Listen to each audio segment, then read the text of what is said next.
are you guys enjoying Warped Tour so far? It's been awesome so far. We just jumped on a couple days ago in Hartford, Connecticut. But it's been a blast. The kids have been having a really good time, and it's all you can ask for. And it's been a blast. Good. So, are there any bands that you guys have been checking out each day that we should stay tuned Lots. for? Oh, man. Yeah.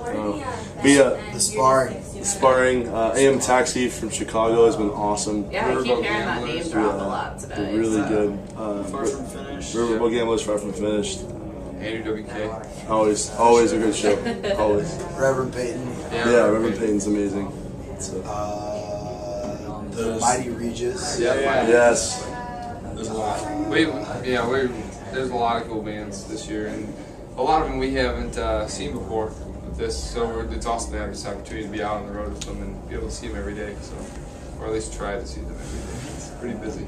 How's the fan reaction been with you guys? Like, I know that your sound's like a little more of what, I don't want to say old school, like punk would say, but, you know, versus the pop punk that we hear like a lot of. How's the...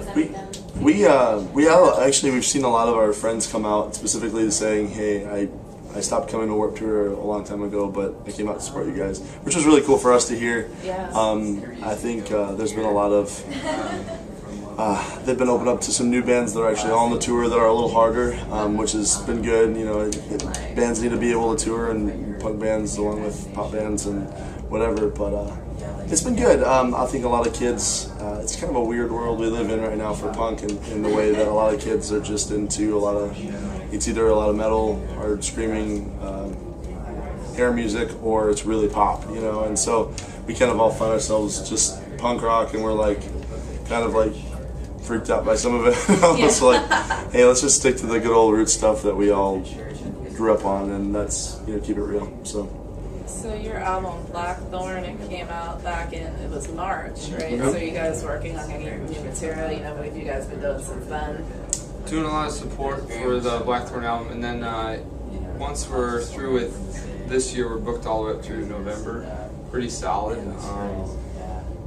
We'll probably, if nothing comes through, to continue touring through November, December. We'll take that opportunity to just stay home and try and write some, because it's really difficult to write on the road. So we started dabbling with a few little things. Brandon and Eric joined the band in January. These guys over here, and it's been awesome to have them along. And so we're excited to have like two fresh perspectives, two guys with awesome talent, be able to start using their gifts to write good music. So that's one thing we're kind of have fun with. So it's been like 10 plus years for the band, right? Yeah. Going on 10 years almost. Wow. Almost So, completely. you know, how do you keep it fresh? Like, how have you guys kept it together? Like, Well, they're brothers. Yeah. okay.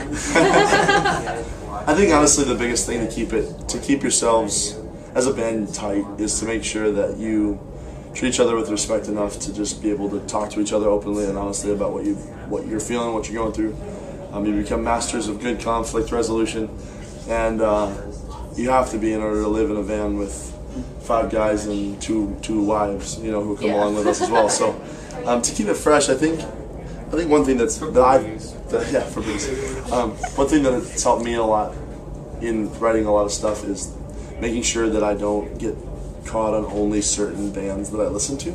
I'm pretty open-minded as well. I think all of us listen to really diverse stuff and aren't afraid to use things, maybe not sound, but influences lyrically or even song structure-wise from different genres, and step out of our box of punk rock a little bit to be able to make music that people of all different backgrounds can relate to. So I think that's really key, being willing to take chances and step out in areas that might not be too comfortable for some people who might not agree, but other people will love it. So Going along with that, I mean, like what he was saying, when you limit yourself to one genre and just single yourself out to that, you really miss out on like a lot of, you know, just awesome stuff, and to just kind of be open to, you know, different things, and not afraid to, you know, try something out, and, you know, maybe if it doesn't work, you know, just kind of, you know, move on to the next thing and try something different, you know. So So just for fun, could you guys list what a guilty pleasure song would be? What our guilty pleasures are? Guilty pleasure A song. song that we might be surprised that you rock out to. Oh man. Man, I knew this. I love the Zach Brown band. What song? Song? Every song. I love the Zach Brown band. Yeah, as a whole. They give me a lot of credit. I'm totally into Kings of Leon. I think they're totally awesome. I don't care. I also like the Cubs, so I'm stubborn. Boo! So. You consider that a guilty pleasure? Oh, and you're saying Not personally, here? but I tell you the truth, I don't know. Maybe we're just too elitist team. Oh no, I don't even know what it's called. It's a techno song. Maybe I'm being ridiculous to call it a techno song, where it just goes down, down, down. Yeah, we like how you always was doing Single Single Ladies by Beyonce is a great song. Oh, you guys do the dance too? I don't own it though. Oh, you guys And don't I- do the dance? oh, for sure. We don't. I don't know want the to see dance. that. Maybe the Some of the stanky leg.